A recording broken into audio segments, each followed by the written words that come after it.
bringing the people behind our food to life. My background is in environmental history, and I was hearing more and more troubling news about our food system and how it affected the environment.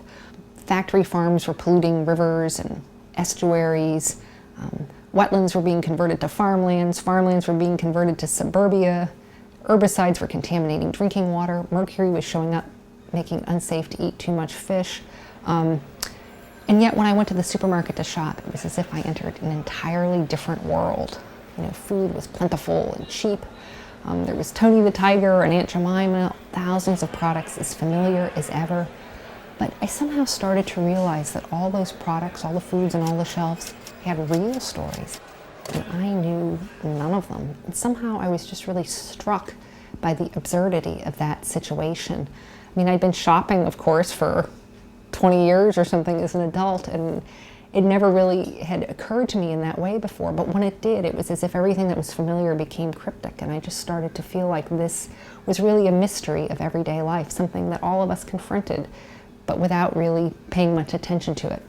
And so because of my background in history, I was really fascinated about I wondered, how did we get into this situation where we know so little about what we eat and just think it's normal?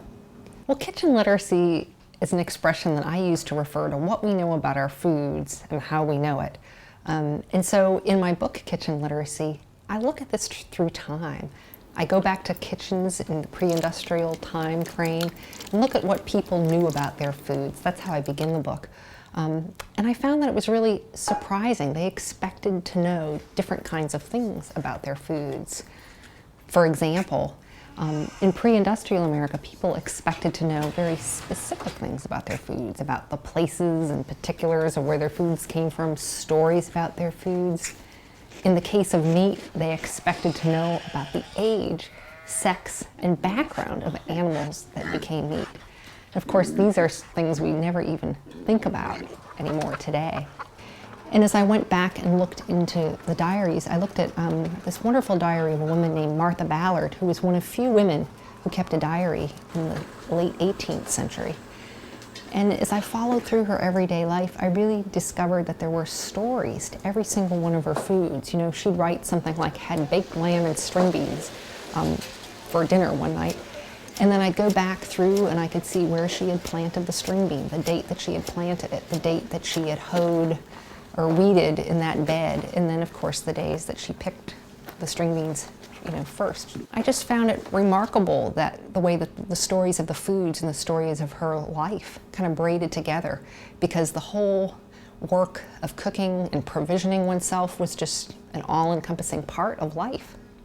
One of the comments that you had made was about 20th century urbanization and the idea of families moving away from the farms, people moving away from the source of their food. And there's this idea that people miss this fundamental connection with the earth. I think you referred to it as nature instinct starved. Mm-hmm. Are we starved? Well, that refers to actually about 100 years ago, when cities grew, people were anxious about this idea of separating from nature. I mean, this is something we think of as a very modern thing. There's, I think, a recent book out called Nature Deficit Disorder. People are thinking about it now, but people thought about it 100 years ago as the food system was industrializing. And it was actually that first generation of people that were moving from farms into cities. And so I think they were really right at that turning point in American history. And they were very concerned about that. And that particular quotation is actually from a woman who was a teacher in a school garden program about 100 years ago. People were concerned, and so progressive reformers started nature study in school garden programs. And in 1897, 26,000 students in New York State alone participated in these kind of gardens. And the teacher said that it was a revelation and an intense joy for students, for kids whose nature instinct had been starved, to grow vegetables.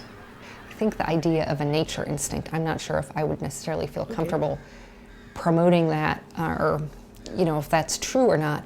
But I think having an awareness that we live in a context, in an ecological context, is really important. I mean, we can all, if we just you know, live in our houses and don't realize that, you know, where our water goes, where our waste goes, where our food comes from, I think that we can delude ourselves into thinking that that somehow, you know, the earth is ours to have, and everything will continue to go just fine forever. And I think we need to have a little bit more of a grounding in reality.